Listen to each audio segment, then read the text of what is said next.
Okay.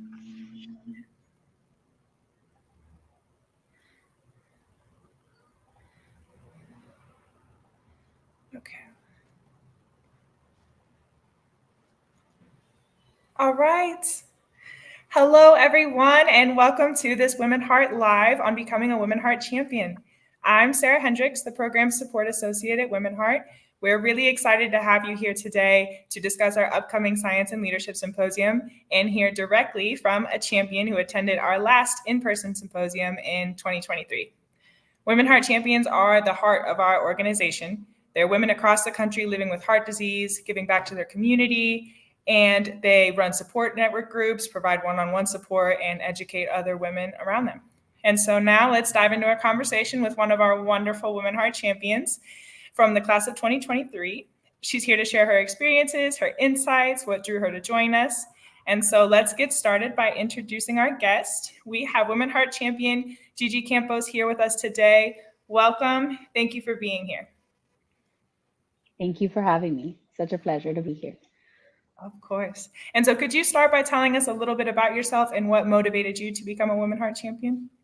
Of course. So, hi everyone. I'm Gigi. Like Sarah's mentioned, I'm a heart attack and cardiac arrest survivor. I was 34 just last year when I had my heart attack.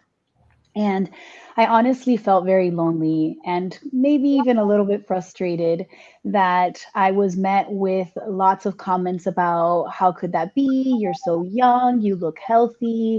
How does someone that looks like you have a heart attack? And so that really is what drove me to look for support in Women Heart. I was lucky enough to have a support group near home that I could attend.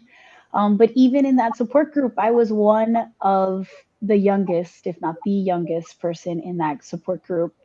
And so I looked to the greater organization to try to bring more young people to the table to try to support and help them further out through this journey. Thank you. Honestly, it's great motivation, and we're so happy to have you. I think you're doing great work. And so now that you've been a part of the program for a while and already completing a lot of great work, can you share a little bit about what it means to be a champion and what your experience has been so far?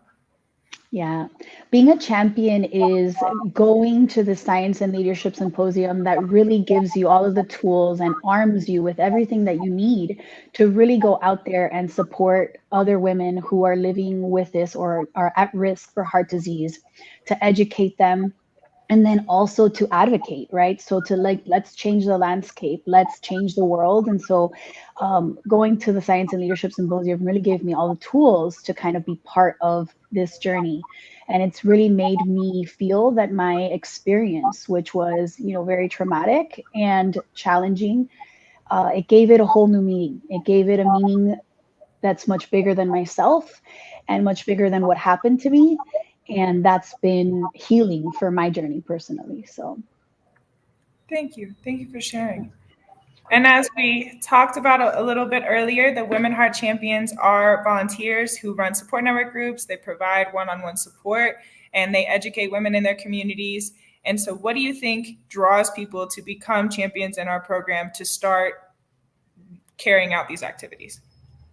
yeah, I think a woman heart champion is someone who feels that there's work to be done, that they want to connect to their community, that they want to make a difference, right? I think that we all have that yearning inside of us, something that drives us. And so, woman heart champion is someone who has that drive, who wants to change the community, who wants to change the world, who wants to save others, who wants to support and help others.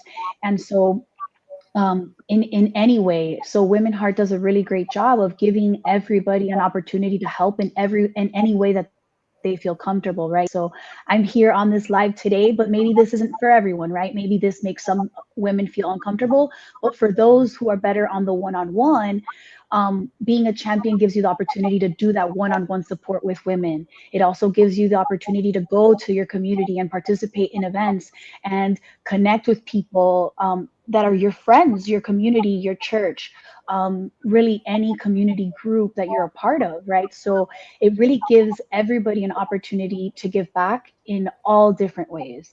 So definitely it's a great organization and a great opportunity to do something more, right, for the greater good. I think that's a great way to bring together the common motivation between all champions, right? And then how everybody kind of acts and carries out activities in a lot of different ways. I've really enjoyed seeing how you, for example, are just so incredible at the media appearances, and you've been in magazines and your local news station. And then there's other champions who do a lot of maybe more behind the scenes work, and it's really kind of adaptable to your skills, right? So thank you. I think that's a really good explanation. And so now let's talk about the training and support that the new champions receive. And so the WomenHeart Science and Leadership Symposium, or as we call it, SNL, is a cornerstone event for our organization. This year, it'll be taking place from October 11th to October 14th at the Mayo Clinic in Rochester, Minnesota. And so when you were there at the Mayo Clinic, what was your experience with our training process? The training is actually a beautiful experience. So it's very robust. It starts from before you even get to Rochester, right? So you get to spend time at home, really, really diving into these diagnoses, understanding both women's heart and heart disease. And it's a very enriching process. And then once you make it to Mayo, it just puts everything together, right? You get to spend time with your peers. You get to realize that you're not the youngest person. So I was not the youngest person at my Science and Leadership Symposium. Shout out to my friend Hannah. That was a great experience for me to kind of put it together, to learn about heart disease, to also learn about self-care, to learn about how this work that's for advocacy work that can be very hard and very taxing on oneself. But all of us really, anyone who joins this program, it's because you like to give so much of yourself. So the Science and Leadership Symposium does a really great job of then saying, hey, take care of yourself so that you can give more to others, right? It does that. It really also gives us the tools, and we mock support groups, and we do mock community fairs. So you really get a chance to try everything that you could potentially be a part of as a Woman Heart Champion, and it lets you figure out where do you fit in and how do you see yourself using all of the tools to kind of give back and to help your community. I'm glad you felt so prepared. I'm glad you felt very prepared by the practice activities. It's really important to I think talking through something and maybe reading it on a handout is very different from having the conversation in real life. Those mock activities definitely are key. And so as you look ahead, what are your goals personally as a champion, and what impact do you hope to have in your community? Yeah, thank you so much, Sarah. So this is like my favorite question, and it's what I was most excited to talk about today. So what do I look forward to? I honestly look forward to, I have 4 huge missions, right, as being part of Women Heart. Is one, to change the look, right? So what was the first thing that I felt super frustrated about was that I didn't look like a heart disease patient, right? And so that was frustrating to me, because after you do research, you realize I'm not that unique. Yes, it might have happened to me a little bit younger, but there's so many women my age that are at risk and living with heart disease and don't even know it. And so changing the face of heart disease and making my face important and relevant is important to me. The second part is that I think my survival story has so much to do with the fact that my family was so open and spoke so much about our family history of heart disease. And I honestly think that saved my life. And so I think that we need to encourage families to talk about heart disease, to talk about their personal family history and their personal challenges, whether it be at risk or that they've actually had events. Knowing that is so empowering, and it can save your loved ones' lives. So trying to keep it taboo and keep it quiet isn't going to help anyone. So that is a huge part of my mission, is that we talk about it in families, and that, we really try to make that table conversation happen. Then third, I want to be able to give hope to others, right? When it felt, and still there's days when I feel like, that heart disease is such a big part of my life and now defines me, and that may mean I have a life that's shorter or different than others. I want to be able to share that hope and be that hope, so that hopefully if I live 30 more years, right, that someone can look back and be 30 years old and say, hey, she's 60 years old. She had this event at 30 and I'm going to be okay. Like there's hope, right? I unfortunately don't have that, right? I don't have that point of reference today to say, I don't know anyone that is 60 years old that had this so young. So however, through Women Heart, I did meet some that were just a little older than me that then have been able to live this long, beautiful lives. And that does give me hope. So trying to be that hope for others.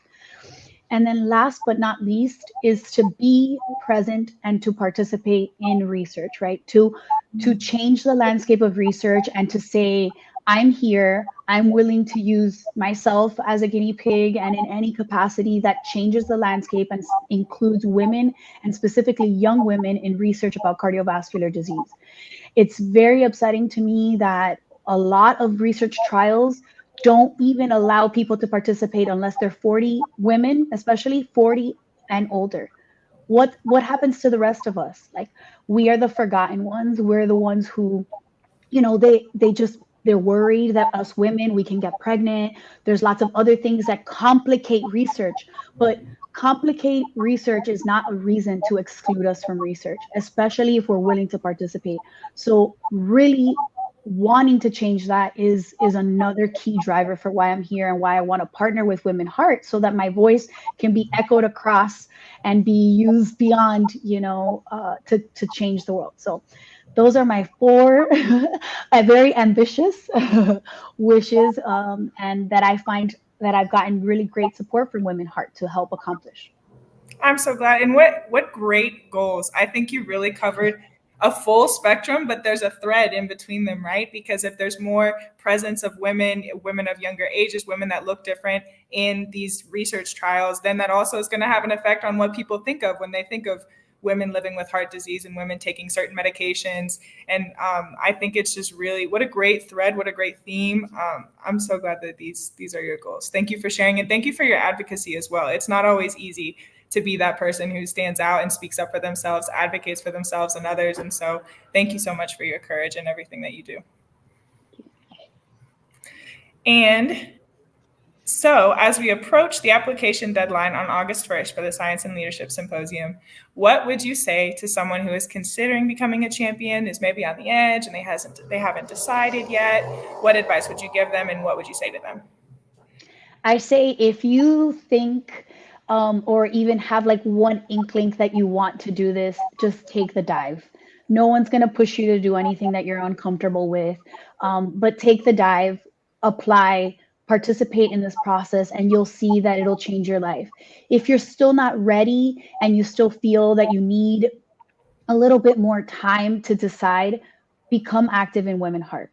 Either join Sister Match or find a local support group in your area so that you can start engaging with women who are going through this journey and that have been through this journey so that you can feel ready for that next step. I know I personally have met someone on Sister Match that isn't quite ready to do the Science and Leadership Symposium.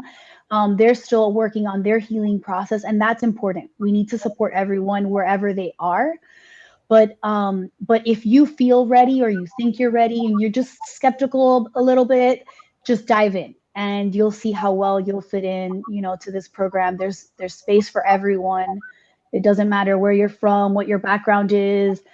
This is a very, very very inclusive organization, right? There's just people of all walks of life. And I think that that's just part of the beauty of this process, because unfortunately, heart disease affects everyone, everywhere, wherever they are, right? So it's really, really enriching that the program and our champions really represent that diversity, which is really exciting. What great advice. And for those that are watching, if you're inspired by what you've heard today and you want to join us as a champion, we very much encourage you to apply, to take the dive, as Gigi says. The application for the 2024 Science and Leadership Symposium are open.